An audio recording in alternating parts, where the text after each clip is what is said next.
There is a fruit that breaks every rule of modern agriculture. It flowers while the ground is still frozen, survives frost hard enough to wipe out entire orchards, and can endure temperatures as low as -47 degrees Celsius. While other berries need a stable summer just to set fruit safely, this one can still be pollinated and bear fruit even as icy winds sweep through. Laboratory analysis shows it contains many times more anthocyanins than the most common berry on supermarket shelves, and an antioxidant capacity so strong it makes today's superfruits look ordinary. The Ainu people of northern Japan called it the berry of longevity and bright eyesight. For centuries yet in the West, it has remained almost unknown. The global blueberry market is worth $12 billion. While this superior berry was stranded behind Siberian snow and remote northern islands, not because it wasn't good, but because it was too difficult for anyone to own. If you want to uncover more forgotten discoveries like this, like and subscribe to support the channel. And now, let's open the door into the secret file of a berry that survived where nothing else could. The archive opens not in a laboratory, but in the frozen belt of the northern hemisphere, where most fruit crops are treated as if they never stood a chance.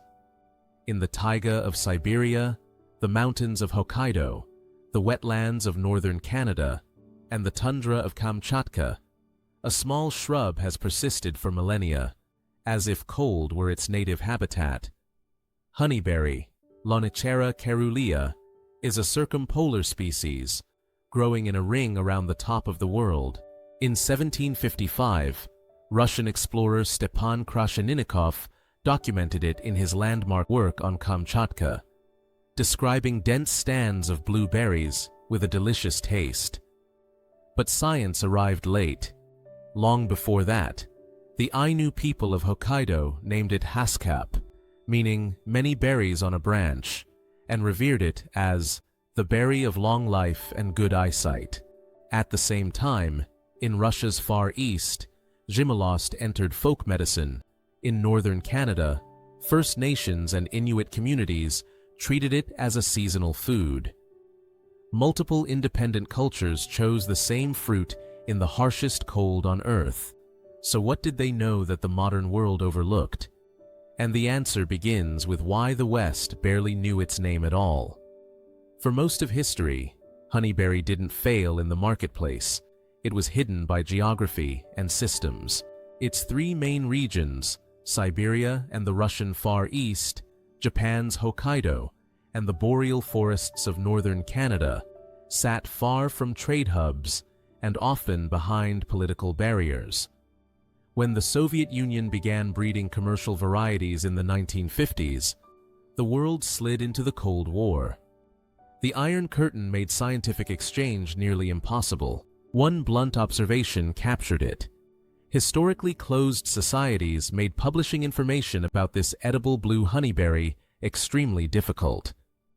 In Japan, Haskap breeding began in Hokkaido in the 1970s, but remained a local specialty. In North America, the native species' small, bitter fruit discouraged commercial development. The result was structural. While blueberries were marketed into a global superfood icon, reaching roughly $9 to $12 billion in 2024 to 2025, an even more resilient, more nutrient-dense rival never made it onto the shelf. The clearest beneficiaries were the established blueberry supply chain, genetics, farms, logistics, and marketing budgets already locked in. But the deeper irony is this: the more honeyberry was measured, the more its data began to undermine modern assumptions. People call honeyberry a blueberry on steroids, not as hype, but because the numbers force the comparison. Analyses report honeyberry at 400 to 1,300 milligrams of anthocyanins per 100 grams of fresh fruit, while blueberries and strawberries typically sit around 40 to 150 milligrams. It's not only higher, it's unusually concentrated in one dominant compound. 9 to 92% of its anthocyanins are cyanidin-3-O-glucoside, a highly bioactive molecule that defines much of its polyphenol profile. Vitamin C ranges from 29 to 187 milligrams per 100 grams, with some cultivars reported near 200 milligrams. Fiber is higher too, and unlike many berries where pigments stay mostly in the skin, honeyberry's deep red interior shows the chemistry runs through the entire fruit. Metrics like ORAC at 13,400 micromoles, TE per 100 grams, total phenolics around 1,014 milligrams per 100 grams, and FRAP nearly 3 times that of blueberry draw a clean contradiction. The real superfruit isn't the one dominating the produce aisle. The core mechanism is survival. Cold and UV stress push the plant to synthesize more phenolics, especially anthocyanins, to defend itself against oxidative damage. In other words, the brutal climate doesn't just preserve honeyberry, it manufactures its nutritional edge. In a future shaped by climate instability, a fruit crop that treats freezing temperatures as an advantage isn't a novelty, it's a strategy. In the next section, the archive moves deeper into its biological fortress, how its flowers survive frost, why it fruits earlier than almost anything else, and why that makes modern orchard logic look quietly outdated. There's a detail that makes most modern orchards look like they're gambling with spring. Honeyberry doesn't just survive winter, it beats the frost season that destroys everyone else. Fully dormant, it can tolerate temperatures down to about -47 degrees Celsius. But the near-impossible trait in temperate fruit farming is in its flowers. Honeyberry blossoms can withstand frost down to roughly -7 degrees Celsius without damaging reproductive tissue, while apples, peaches, and cherries can lose an entire crop to a single late freeze. It blooms extremely early and becomes the earliest berry of the year, about 2 weeks before strawberries and long before blueberries, when many insect pests are still dormant and birds haven't fully shifted their attention. Cold and UV stress don't merely test this plant, they shape it. The same environmental pressure drives elevated synthesis of phenolics, especially anthocyanins, as an internal defense against oxidative stress, meaning the nutrition isn't an accident, it's a consequence of survival. Meanwhile, industrial orchards often buy security through wind machines, frost irrigation, heaters, and a growing stack of inputs and contingencies. Honeyberry reverses that logic. It turns cold into a systemic advantage. But resilience is only the first door. The next section is where the story becomes uncomfortable: human evidence. If the Ainu called Haskap the berry of long life and good eyesight, modern research is doing something rare, confirming an indigenous claim with measurable outcomes. In 2022, a study led by Professor Glyn Howitson reported a trial in 30 male runners. After just 7 days of consuming honeyberry powder, 5K performance improved by about 20 seconds, roughly a 2% gain. That isn't magic, it's physiology. Anthocyanins and C3G are proposed to reduce exercise-induced inflammation, support vascular function, and improve oxygen utilization. In 2019, a double-blind, placebo-controlled study reported that a Haskap extract delivering 400 milligrams of anthocyanins improved episodic memory, while also reducing diastolic blood pressure and heart rate in the acute window after intake, consistent with mechanisms involving enhanced ENOS activity and improved vasodilation. Preclinical research adds more pieces: modulation of pathways such as NF-kappa B, microglial activation, and carbohydrate-digesting enzymes, pointing toward potential effects on neuroinflammation and glycemic control. While the market sells performance boosters and brain supplements as products you must add, Honeyberry asks a quieter question: if a food can do this, why isn't it part of our everyday diet? And the answer leads directly into the next section. It didn't disappear because it was ineffective. It faded because the system forgot it in waves. Honeyberry's decline didn't happen once. It happened through 3 locks, and each lock had clear beneficiaries. The first wave was geographic isolation. It thrived in Siberia, Kamchatka, Hokkaido, and Canada's boreal north, places that were never central to global fresh fruit commerce. The second wave was political, when the Soviet Union developed commercial varieties starting in the 1950s. The Iron Curtain effectively severed the movement of information and plant material into the West. Japan's breeding work began in the 1970s, but Haskap stayed largely regional. The third wave had a name: blueberry.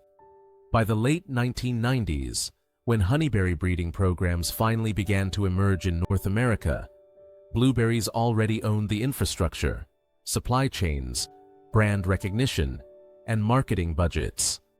The global blueberry market sat around $9 to $12 billion in 2024 to 2025 and is projected to grow strongly over the next decade. In the US alone, the blueberry industry's annual economic impact is about $9.1 billion and more than 61,000 jobs. An ecosystem that large doesn't need a newcomer complicating its story. And honeyberry has a paradoxical weakness: a thin, delicate skin that bruises easily and bleeds pigment quickly, making long-distance shipping and fresh supermarket display unforgiving. That vulnerability became another systemic lock. But locks aren't death sentences. In the next section, the story turns to the people breaking the keys: breeders, farmers, and communities rebuilding honeyberry through new cultivars, new models, and a new way of thinking about a climate-disrupted future. Honeyberry's biggest enemy isn't pests, and it isn't winter. Its enemy is a system that only rewards fruit that can travel long distances, sit motionless on shelves for days, and be standardized like an industrial product. Honeyberry violates that entire logic.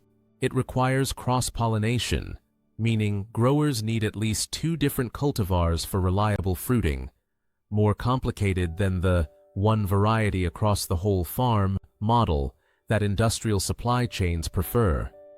And its skin is thin and tender. It bruises easily and can bleed pigment quickly after harvest. That makes supermarket logistics, already optimized for blueberries, less willing to make room for a fruit that refuses to behave like a shelf-stable commodity. Meanwhile, blueberries already have the infrastructure, brand recognition, and a multi-billion-dollar market machine behind them. When an ecosystem is stable, the more nutrient-dense option that's harder to sell fresh gets pushed to the margins. The paradox is sharp. Honeyberry is too good to fail, but too inconvenient for the system to promote. Which is why its revival didn't come from corporations. It came from people who stopped waiting for permission. Where honeyberry still lives, the story looks like a quiet rescue powered by science and patience. In Canada, starting in 1998, Dr. Bob Boers at the University of Saskatchewan built the world's largest honeyberry breeding program, collecting more than 800 plants from 9 Canadian provinces and adding material from Russia, Japan, and the Kuril Islands, assembling genetic depth no market can buy in a single season. From that work came commercial cultivars such as Tundra, Borealis, Aurora, Honeybee, the Indigo series, and the Boreal series, turning a wild, fragile berry into a named crop with real agronomic potential. By 2009, around 80,000 plants had been sold, and by 2025, Boers was inducted into the Saskatchewan Agricultural Hall of Fame, a signal that honeyberry is no longer a hobby-scale experiment. In the United States, Dr. Maxine Thompson at Oregon State focused on Japanese types suited to milder zones. In Scotland, a growers' cooperative formed across dozens of hectares, supported by research from the James Hutton Institute. In Poland, commercial production accelerated, and international conferences began drawing honeyberry specialists from around the world. What matters is that this isn't a trend, it's a rebuilding network, and when that network becomes dense enough, honeyberry shifts from a forgotten story into a returning crop. Honeyberry's resurgence is arriving at the exact moment the world is hunting for the next superfood, yet still trapped in the old model: dependence on pills, on fruit bred to travel, on agriculture that grows more fragile as climate volatility increases. Honeyberry shows up like an answer from the frozen north, antioxidant dense, supported by emerging evidence for athletic performance and memory, and, most importantly, suited to colder regions where many other fruit crops are becoming riskier bets. It fruits exceptionally early, earlier than most berries, giving growers a first-to-market advantage when prices are often highest. And the market is learning to meet the berry where it actually performs: frozen fruit, powders, jams, syrups, wine, rather than forcing it into the fresh fruit that must survive the shelf format. This is how dependence flips. Instead of buying a marketing story, consumers can buy with knowledge, choose the right processed forms, or grow it correctly at home. Next, the narrative turns into an action map: how to recognize the plant, how to eat it, and how to grow it. So the system is no longer the only gatekeeper deciding what gets to exist. There's a reason honeyberry is easy to overlook. It doesn't look like a superfood on a poster. You won't see a perfect, glossy sphere like a blueberry. You'll see a deciduous shrub roughly 1.5 to 2 meters tall, with opposite, oval leaves that are bluish-green and lightly waxed. In early spring, often before the foliage fully pushes, it opens small tubular flowers, creamy white to pale yellow, usually in pairs. Then the fruit arrives with an almost unsettling geometry: elongated, deep blue-purple, like a droplet of frozen ink. Botanically, each berry is effectively two fruits fused from two flowers. Bite it, and the flavor lands in a rare intersection: blueberry, raspberry, and a hint of sour cherry. The mistake is trying to force it into supermarket logic. The correct approach is to follow the berry's nature: eat it immediately, or freeze it. Blend it into smoothies, fold it into yogurt, cook it into jam, reduce it into syrup, ferment it into wine, or dry it into powder to preserve the chemistry. In Hokkaido, Haskap became jam, candy, ice cream, tea, sparkling drinks, and even an official Haskap Day on July 7th, as if the region decided to stamp memory onto a harvest season. And if you want to reclaim agency, growing it at home is almost embarrassingly straightforward. So straightforward, it makes industrial fruit systems look quietly dependent. Choose USDA zones 2 through 8. Give it at least 6 hours of sun. Plant it in well-drained, organic rich soil with a pH around 5.5 to 7.5. The key constraint is pollination. Honeyberry needs cross-pollination, so plant at least 2 different cultivars, spaced roughly 1.2 to 1.8 meters apart. Then, remember the one condition it will not negotiate. It needs about 1,000 to 1,200 chill hours, which makes it a poor fit for climates that stay warm year-round. The plant begins producing in years 2 to 3, reaching strong yields around years 4 to 6. Cultivars like Tundra, Borealis, Aurora, Honeybee, and Indigo Gem are chosen for productivity and flavor, while also reducing pollination risk when paired correctly. In the end, the question isn't whether honeyberry deserves attention. The data already answers that. The question is whether you're willing to recognize it while it's still living at the edges of the system's field of view. The story of honeyberry isn't about rediscovery, it's about recognition. The knowledge was never lost. It was simply hidden behind geography, politics, and marketing. While blueberries were crowned through billions in promotion, Honeyberry waited in the frozen north, packing 400 to 1,300 milligrams of anthocyanins per 100 grams, which is basically 3 to 10 times as much as blueberries, plus vitamin C that can beat oranges and the ability to endure -47 degrees Celsius. The Ainu called it the berry of long life and good eyesight, and science is now catching up to what they already knew. If this video revealed something new, like, subscribe, and comment. Every like and share helps preserve this knowledge. And if you think the archive is finished, click the next video on your screen. There's a leafy plant, the CDC rated 100/100 for nutrient density. Once food for kings and warriors, yet today, it survives as a forgotten garnish on a plate. Goodbye for now, and I'll see you in the next videos.